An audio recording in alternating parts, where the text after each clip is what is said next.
আমি নরমালি এইভাবে ইন্ট্রো করি না, কিন্তু আমি এখন ঝুলছি একটা গুহার 100 ফুট নিচে, যেটা মাটির নিচে 5 কিলোমিটার জুড়ে বিস্তৃত আছে।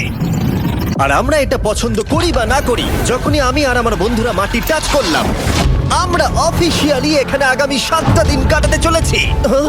বাবারে, এটা আমার জীবনে করা সবথেকে ভয়ঙ্কর জিনিস। প্রথমত, আমাদের এখন এখান থেকে অনেকটা দূরে যেতে হবে। কেন? যদি ঝড় বৃষ্টি হয় তাহলে এই পুরো জায়গাটা জলে ভরে যেতে পারে, আর সমুদ্রের মতো ঢেউ এসে সবাইকে ভাসিয়ে নিয়ে যেতে পারে। সেই জন্য আমাদের আরো ভিতরে যেতে হবে একটা বেস ক্যাম্প বানানোর জন্য। ভাই এটা পুরো পাগলাম। এটা একটা অন্য জগৎ মনে হচ্ছে। এই কেভ এন্ট্রান্সটা হয়তো দেখতে সুন্দর, কিন্তু দেখে যা মনে হচ্ছে আসলে তা নয়। আর আমরা হয়তো জানি না যে আগামী 7টা দিন আমাদের জীবনের সব থেকে কঠিন সময় হতে চলেছে। সব থেকে বাজে ডিসিশন।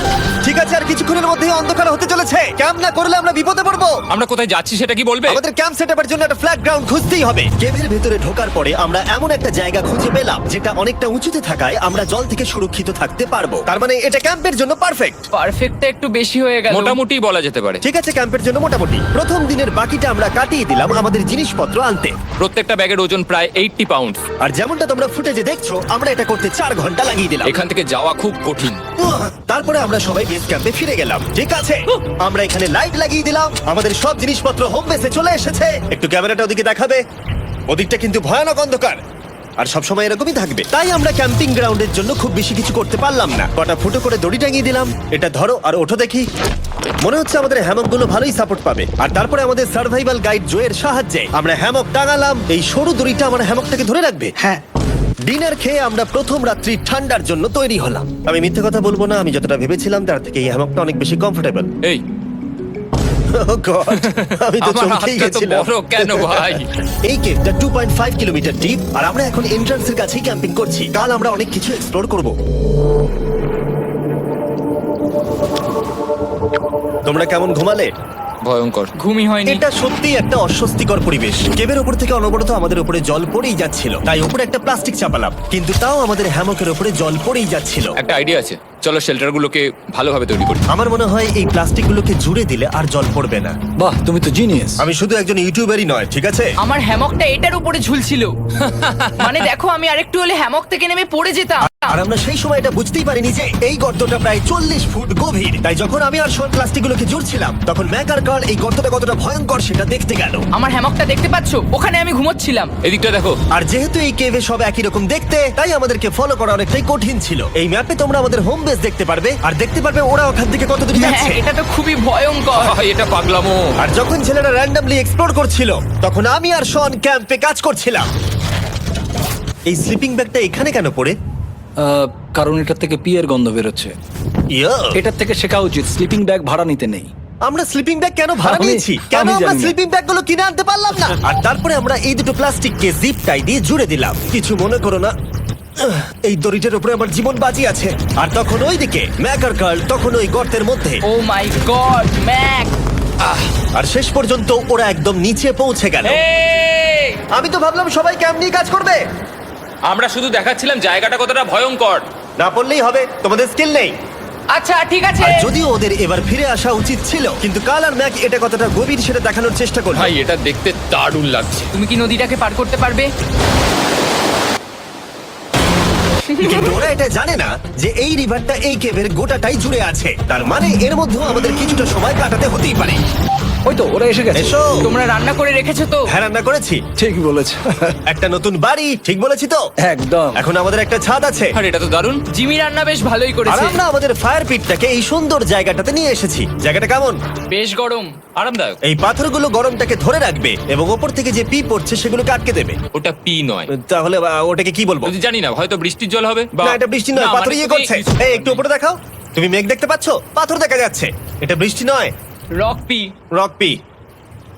ঠিক আছে, রক পি। ঠিক আছে, এটা রক পি। আর একটা শুকনো রাত ঘুমিয়ে কাটাবার পরে আমরা ঠিক করলাম জো আমাদের সার্ভাইভাল এক্সপার্ট, তাকে নিয়ে আমরা কেভের শেষ প্রান্ত অব্দি যাব। Cave, cave! Cave, cave, cave! Cave. দেখা যাক আমরা কেভের কতটা গভীরে যেতে পারি। তোমরা কিন্তু মনে রাখবে আমরা সবেমাত্র কেভের এন্ট্রান্সের দিকেই আছি, আর আমাদের ইচ্ছা এই কেভের শেষ প্রান্ত অব্দি যাওয়া, অবশ্যই না মরে গিয়ে। ও মাই গড, এটা তো খুবই স্টিফ। আরে এটা তো সবে শুরু। আমরা কেভের আরো গভীরে এসেছি। তোমরা সবাই সাবধানে আসবে। এটা খুবই ছোট জায়গা, আমার মনে হয় না এখান থেকে আমি যেতে পারবো। কেভ এক্সপ্লোরের ইন্টারেস্টিং জিনিসটা হলো যা হোক করে আমাদের এই ছোট্ট ফাঁকগুলোর মধ্যে দিয়ে এগিয়ে যেতে হবে। ও মাই গড, খুব ছোট জায়গা। আর তারপরেই খুব বড় একটা জায়গা আসবে, সেটা এতটাই বড় যে কিছু না দেখতে পাওয়ার জন্য এটা করতে হলো। ও মাই গড! এবার আমি সব দেখতে পাচ্ছি, এটা দুর্দান্ত। এটার তো অনেক আলো। ভাই জায়গাটা কতটা সুন্দর দেখো। বাপরে কি আলো, আমি তো তাকাতেই পারছি না। আমি তো অন্ধ হয়ে যাব মনে হচ্ছে। এ বাবা, এটা কি হলো? আমরা বোধহয় ঠিক মতো এটাকে ব্যবহার করতে জানতামই না। চলো এগিয়ে যাই। আর তাই আমরা এগোতে থাকলাম। এই যে এই জায়গাগুলো, এগুলো খুব ভালো ধরার এখানে? জায়গা। এগুলো ধরে এখান থেকে পা ঘুরিয়ে চলে আসতে পারবে। এইভাবে কি? একদম পারফেক্ট। জো সব থেকে ভালো কেভ গাইড। এভাবে কেউ গাইড করতে পারবে না। ঠিক আছে, এইবার ব্যাপারটা ইন্টারেস্টিং হবে। কি? এটা কি? এখান থেকে আমাদের ওয়েট শুট পরে সাঁতার কেটে যেতে হবে। গতকাল ম্যাক আর কার্ল এটা নিয়ে মজা করছিল, কিন্তু এই কেভে আমাদের পরের অ্যাডভেঞ্চারটা ছিল একটা প্রায় জমে যাওয়া নদীর মধ্যে। ও মাই গড, এটা তো পাগলামি! তার মানে আমাদের ওয়েট শুট পড়তেই হবে যাতে আমাদের হাইপোথার্মিয়া না হয়। আমরা এটা কেন করছি? এই এক্সপেরিয়েন্সটা তো জীবনে একবারই হবে। এটা করলে হয়তো আর নাও বেঁচে থাকতে পারি। আমাদের এই কেভের শেষে পৌঁছতে হলে আমাদের এই নদীর মধ্য দিয়ে, এই ছোট্ট ফাঁকগুলোর মধ্য দিয়ে সাবধানে ধীরে ধীরে এগিয়ে যেতে হবে। আস্তে আস্তে নামো, স্রোতের কারণে পা পেছনে টানতে পারে। ঠিক আছে, আমি তাহলে নামছি। তুমি ওই দেয়ালগুলো ধরে ধরে এগোতে থাকো আস্তে এটা তো আস্তে। খুব ঠান্ডা। তুমি পারবে জিমি। জানি না এখানে ঢুকতে পারবো কি না। জিমি, এবার তুমি জল থেকে উঠে দাঁড়িয়ে পড়ো। এটা সত্যি একটা পাগলামি। এখানে কি ঠান্ডা! যখন তোমরা খুব ঠান্ডা জলের মধ্যে থাকবে তখন একটা পাথরকে ধরে এগিয়ে চলা খুব কঠিন হবে। ও মাই গড, এটা সত্যি পাগলামি। ম্যাক, কার, চলে এসো। আমার ভয় লাগছে। চলো চলো, পারবে। ভাই। এগোতে থাকো, পেছন দিকে তাকিও না। একবার দেখো আমরা কি করছি। কিন্তু এই বাধাগুলো এতটা কঠিন ছিল না সামনে যা আসতে চলেছিল তার তুলনায়। আমরা পেরেছি। কেভ কেভ কেভ এই, কেভ। একটা কথা শোনো, আমরা 10% আসিনি। তার মানে এখনো আমরা শুধুমাত্র সার্ফেসেই রয়েছি, আর শেষ প্রান্তে পৌঁছতে হলে আমাদেরকে আরো 2 কিলোমিটার যেতে হবে। আমাদের ক্রমাগত এগিয়ে যেতে হবে এবং শরীরটাকে ভিজে রাখতে হবে। ঠিক আছে। নইলে আমাদের শরীরের তাপমাত্রা কমে এটা যাবে। এতটা কঠিন কেন? সব থেকে বাজে ব্যাপার হলো আমরা যতটাই দিকে এগোবো ততটাই আমাদের পিছন দিকে ক্যাম্পে ফিরতে হবে। আমাদের পরের বাধাটা হয়তো জলের মধ্যে নয়, কিন্তু তার মানে এটা নয় যে সেটা সহজ হবে। আরে এটা কি মাকড়সার জাল? কিন্তু আমি মাকড়সা দেখতে পাচ্ছি না তার কেন? মানে ওটা আমাদের উপরে আছে। আরে তোমার গায়ে, তোমার গায়ে। আমার বন্ধুরা বলতে বাজে, এই গেমটা মিস্টার বিস ভিডিওর মতো, যত এগোবে ততই কঠিন হবে। সত্যি কথা বলতে যদি আমাদের সাথে জো না থাকতো আমরা মরেই যেতাম। আর 3 ঘন্টা পরে জো আমাদের জন্য একটা বাজে খবর নিয়ে এলো। জল অনেকটা বেড়ে গেছে আর আমরা অনেকটা সময় লাগিয়ে ফেলেছি, তাই আজকে আমাদের আবার ক্যাম্পে ফিরে যেতে হবে। আমি মানবো না। তুমি সেফটি এক্সপার্টের কথা অমান্য করতে পারো না। আমি এটা মানবো না। সত্যি কথা বলতে আমাদেরকে ফিরতেই হতো, কারণ এর আগে আমরা শুট করতে অনেকটাই সময় নষ্ট করে দিয়েছি, তারপর ফ্লেয়ার নিয়ে খেলেছি, তাই আমরা ফিরে যাচ্ছি আর এই মিশনটা আমরা পরের দিন আবার শুরু করব। শন, আমরা এসে গেছি। আরে তুমি এখানে কি করছিলে? এখন তোমরা কেউ ভিজবে না। আমি তো জানতামই না এই লাইটগুলো আমরা এনেছি। এগুলো দারুণ লাগছে, তাই না? দুঃখের বিষয় আজকে আমরা মাত্র 20% এগোতে পেরেছি, কিন্তু বিশ্বাস করো আমরা শেষ পর্যন্ত অবশ্যই যাব আগামী কয়েকদিনের মধ্যেই। আমার মনে হয় কোনোদিনই হবে না। আমরা ডে 4টা রেস্ট নেব আর ডে 5 এ চেষ্টা করব এই কেভের শেষ অবধি যাবার। দেখা যাক কি হয়। ডে 3 তে মজা হলো, কালকে আবার দেখা হচ্ছে। আর কেভের ভিতরে 3টে খুব বাজে রাত কাটাবার পরে পরের দিন সকালে আমাদের মাথায় শুধু একটাই কথা আসছিল, আমার একটা হট শাওয়ার চাই, তবে আমি এখন একটু শান্তি পাবো। ও এখন শাওয়ার পেলে কিন্তু দারুণ হয়। আমি চান করিনি প্রায় 3-4 দিন হয়ে গেল। তোমরা নিশ্চয়ই জানো কেভের মধ্যে শাওয়ার করা সম্ভব নয়। আমাদের অনেকটা পথ হেঁটে সাবধানে আগের রিভার বেডের কাছে পৌঁছতে হলো। ও মাই গড! আমি আমার ব্রেনকে ফিল করতে পারছি। আমি এভাবে ব্রেনকে ফিল আমার করিনি। কপালটা জমে গেল পুরো। চলো ড্রোন দিয়ে মাথার চুলগুলো শুকিয়ে নি। এদিকে এসো ড্রোন। ও দাঁড়াও দাঁড়াও দাঁড়াও, এটা কিন্তু কাজ করছে। হ্যাঁ, দারুণ কাজ করছে। ড্রোন থাকতে হেয়ার ড্রায়ারের কি দরকার? আর চুল শুকানোর পর আমরা জয়ের সাথে জার্নির প্ল্যান করতে বসলাম। এটা কি জো? এটাই কেভের ম্যাপ। আগেরবার আমাদের থামতে হয়েছিল কারণ জল খুব জোরে বইছিল। এখন বৃষ্টি কম হচ্ছে, তাই কালকে আমরা নিশ্চয়ই এই কেভের শেষে পৌঁছে যাব। এটা ভয়ঙ্কর হতে চলেছে। প্রথমে আমাদের কালকে যেখান দিয়ে গেলাম সেখান দিয়ে আগে যেতে হবে। জলের মধ্যে ঝাঁপ দিতে হবে এবং পাথর দেখে হাঁটতে হবে। এগুলো সবকটা আমরা যদি পার করতে পারি তাহলে আমরা গ্লো ওয়ার্ম চেম্বারে পৌঁছে যাব।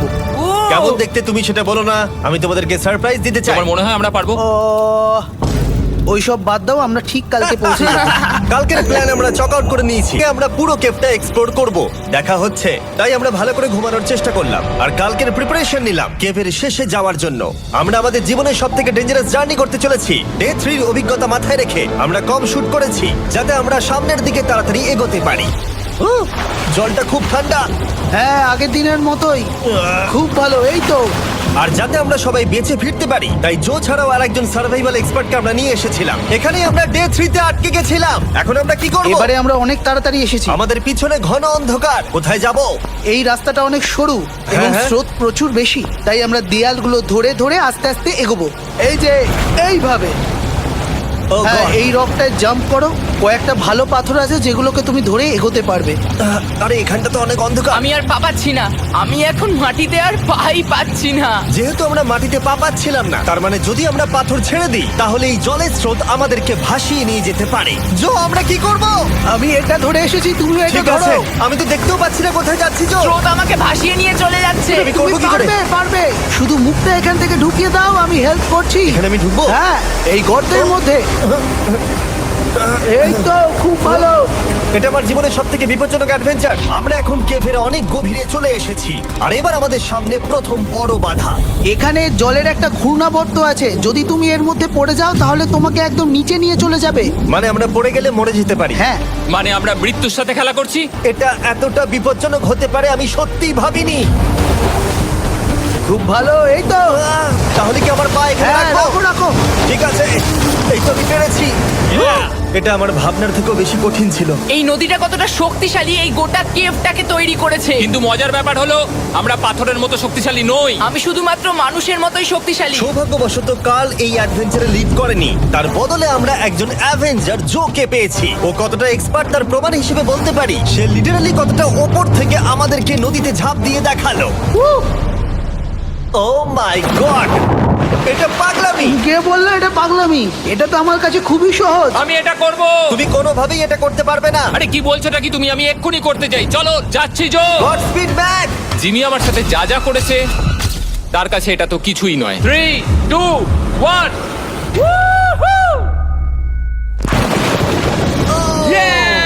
তুমি করবে? না, আমরা না এগুলো শেষ পর্যন্ত যেতে পারবো না। ও মাই গড, আমাদের নিচের দিকে যেতে হবে। আমরা সবসময় স্রোতের উল্টো দিকে কেন যাই? এখন শুধু আমি ভেসে ভেসেই যেতে পারবো, আর কিছু না। এই জলের তলায় অনেক ধারালো পাথর আছে, তোমরা সেগুলোকে দেখতে পাবে না, তাই সাবধানে পা ফেলবে। ও মাই গড, আবার এটা গভীর আরে হচ্ছে। আমার পা তো কিছুর উপরে রাখতে হবে। ছোট ছোট পাথরগুলোই একমাত্র বাধা ছিল না, মনে হচ্ছে আমাদের প্রতিটা পদক্ষেপে। ও ভাই, আমি কিচ্ছু দেখতে পাচ্ছি না। এটা খুব ভয়ঙ্কর। কেভটা আরো অন্ধকার হয়ে আসছিল এবং আরো সরু। আর তখন আমরা জানতাম না যে আমরা ফিনিশ লাইন অবধি পৌঁছতে পারবো কিনা। ও,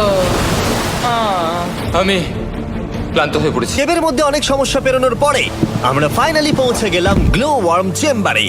ভাই, এবার খুব ভালো লাগছে। ঠিক আছে টিম, আহ, তোমাদের গ্লো ওয়ার্ম চেম্বারে স্বাগত।